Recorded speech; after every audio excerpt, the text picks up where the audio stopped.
leukemia is obviously something that can take a lot out of your body, and treatments are quite hard on most of those people.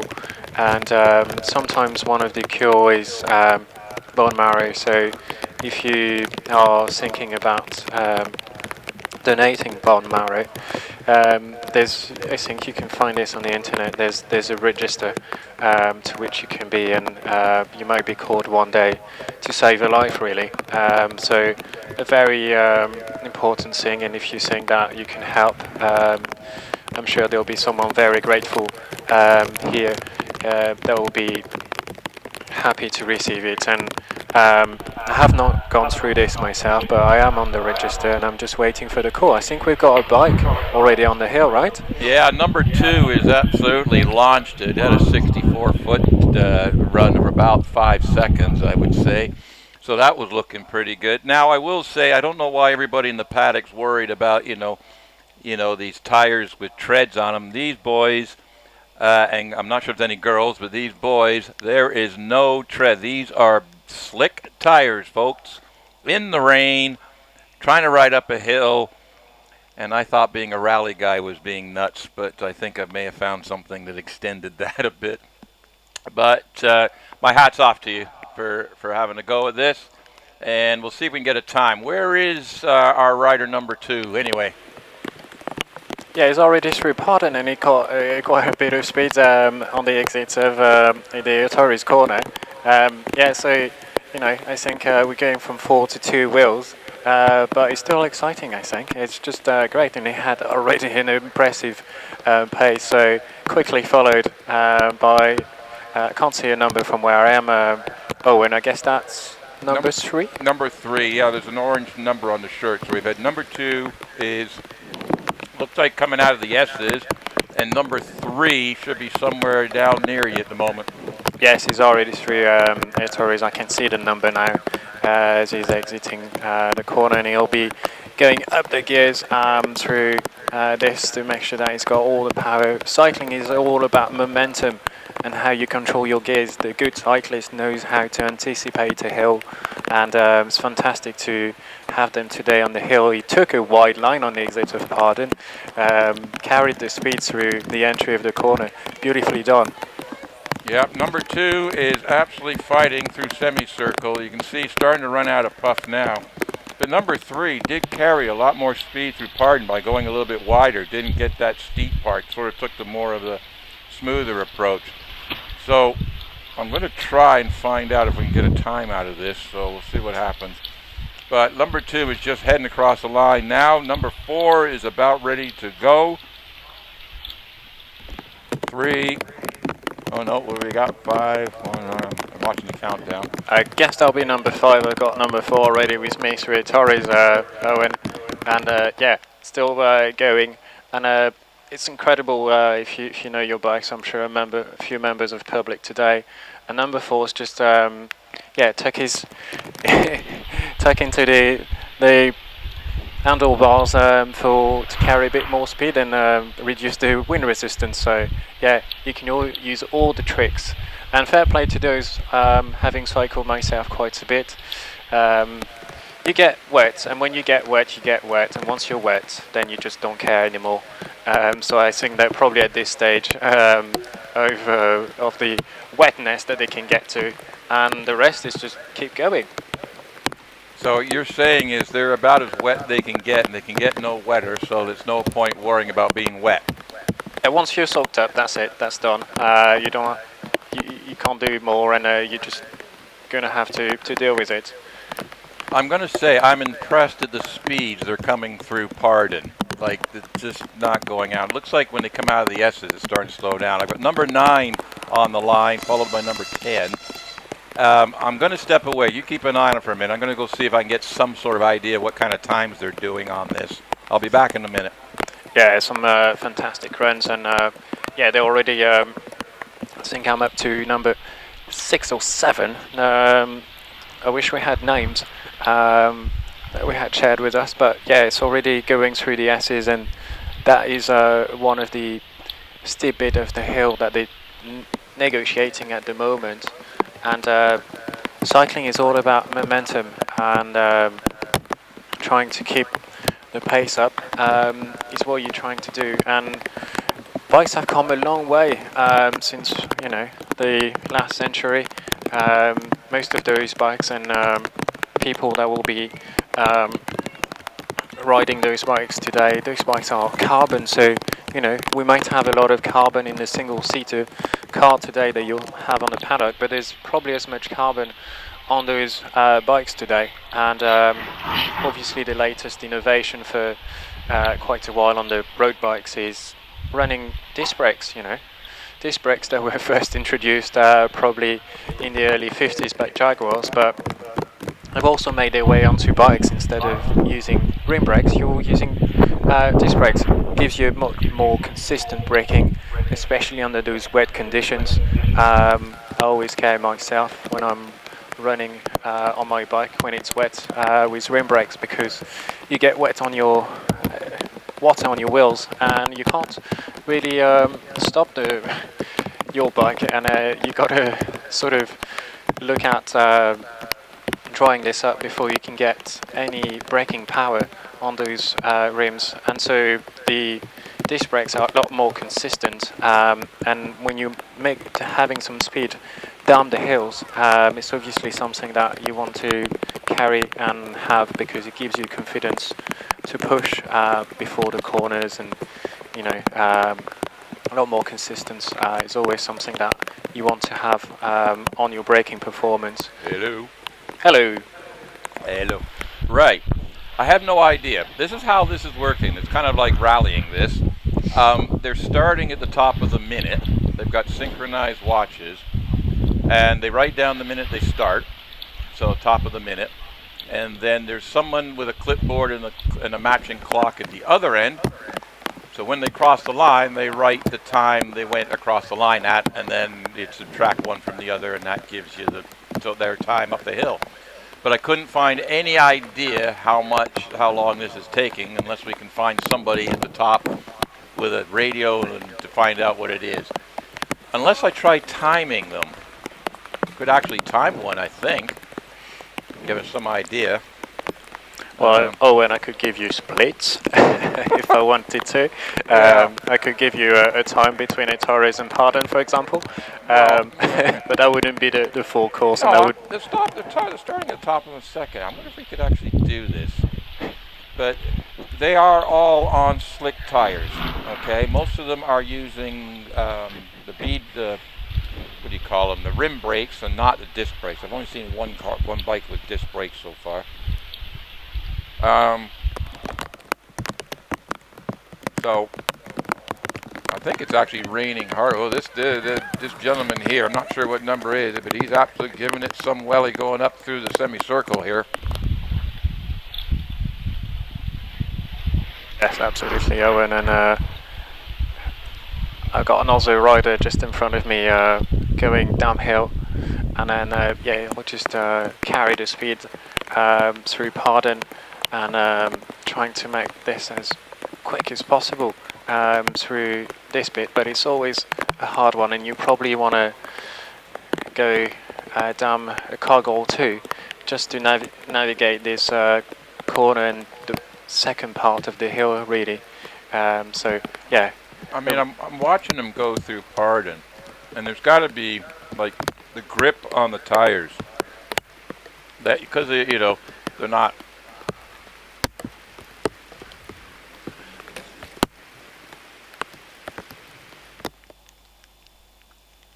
Chris, fill me in here. Hold on a second. Get back in a second. No worries, Owen. Yeah, I don't think these guys are running any wheel spin on the start line. No, they'll need traction control, but under those rainy conditions, you're always wary of sometimes the angle that you're going to put on the bike. So you want to try and keep the bike as straight as possible into those corners, and so that you don't fall off your bike, really. A bit more of a challenging if they were running downhill, because obviously you're carrying a lot more speed, and it's a bit like riding a bike. You try to corner as well with your body as you push through, but obviously the speed of a bike doesn't really require much of what you'll see on a MotoGP, really. But some incredible run for those people, and yeah, it's just beautiful to see going through this beautiful hill. And I bet it's a bit of a challenge, and I bet that they all enjoy the run down the hill through the return road and catch their breaths, because it looks really steep in some parts of that hill already.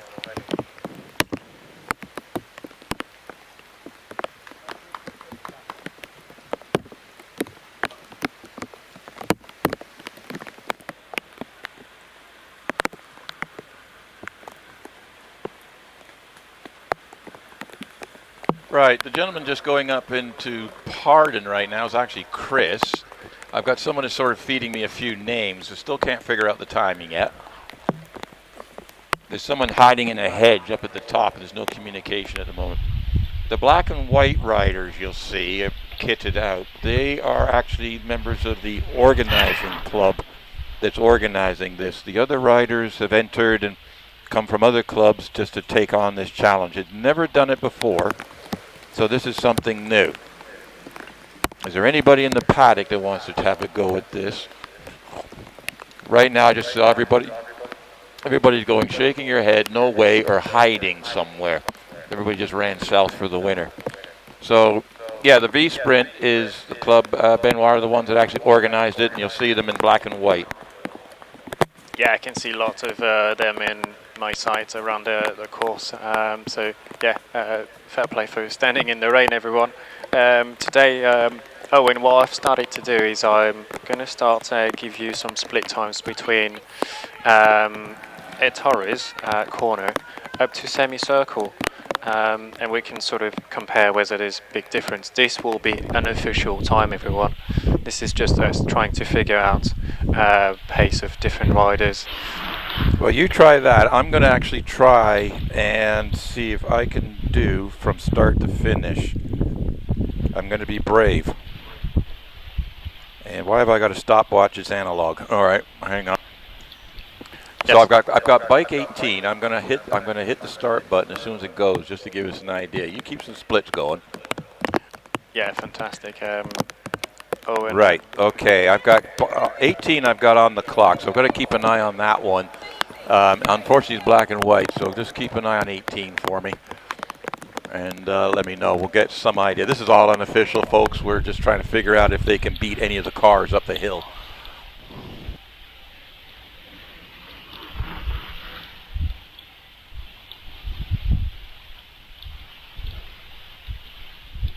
That would be a small victory, Owen, beating a car on the hill. It's a big ask. Well, number 19 is our first female competitor in the group to go up the hill. So another member of the V-Sprint Club. Anyway, I hope the cameras stay on number 18 so I can get a time of him going across the line. That's what I'm after. Have you seen 18 anywhere near you? I believe 18 has been making its way out of S's, right? I believe number 19 just made it through S's and now entering. No, 19 Pardon. has just left the line, so 18 must have to be just going up Pardon now. Yeah, I can. Right. I Okay. can catch him. Yeah.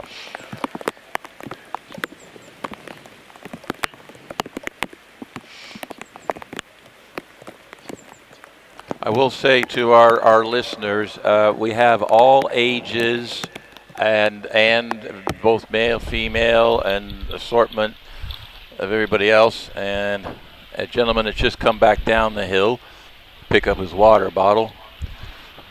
Is he going to do it again? Any idea what time you did? Ooh, No? Haven't can't catch a time on this one, Owen. Right. I think I've got 8. Is this 18 coming up out of the S's now heading towards semicircle? Yes. Right. Yeah, okay. Yeah. So we're on it. So I'm up to about 2 minutes, only just over 2 minutes. Already heading to semicircle. So I can't believe I'm trying to time a bicycle up a hill climb using a video and a phone. This will be accurate. Anyway, here we go. Across foggy camera across the line, and unofficially unofficially roughly 2 minutes and 27 seconds. So that's an unofficial time, but that's a rough idea. So it looks like anything under 2.5 minutes is going to be a good time. Now watch, someone's done it in 1:59 or something silly. So that's what I've come up with. So we're looking at, I don't think anybody's going to beat the cars. Interesting, you're saying those times, I think so. That's still, Doris, the Daimler Conquest is still well ahead. I don't think that was a Cooper. The Coopers were, what was the slowest this morning? Like, it's all wet, so I mean, its times are all over the place, but. Just one of the competitors that came back down, the one with the multi-blue colored suit. I didn't get the number on the back, just came to grab his water bottle because he chucked it out at the start line and really, really enjoyed that and wants to go for another run. We have another young lady coming up to the line going, am I really seriously going to do this? Number 24. It's got a really aerodynamic bike though. That looks like one of those, almost one of those bikes that goes around on the track. So we've got more young ladies lining up. So bike number 23 is on the start line. I don't know, what have you got working at your end? Anything up there? Yeah, I've got 22 through Pardon, yes.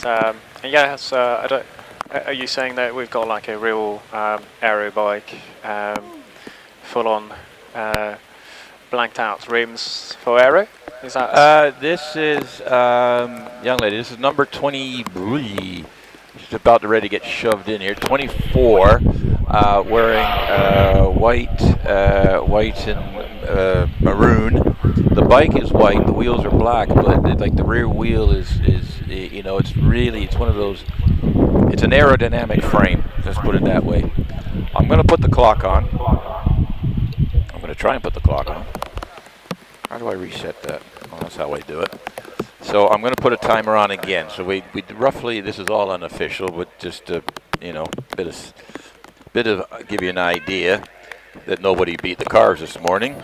So I'm going to time number 24 roughly. Again, I'm using cameras and God knows what else. Right, and they're off. So bike 24, young lady on that, and then we have another young lady on bike 25. Just getting the line up, sitting there going, am I really about to do this? It's just some of the facial expressions. It's a bit of Is green. this the our last competitor's number 25 by the looks of it? So the other competitors have come back down. They're all sitting there going, wow, that was cool. I think they actually enjoyed it based on the. So, yeah, number 25 is going to be our last one. A V-Sprint club member, and who are the organizers today. Again, they're raising money for Cure Leukaemia, okay? And they've never done this before, even in the dry. So I'm looking, I think you got 24 coming through Torres now and up towards Pardon. Can you see her? Yes, I do, Owen. Have you figured out if any members of the public can donate, or if there is anywhere that people could donate online, for example?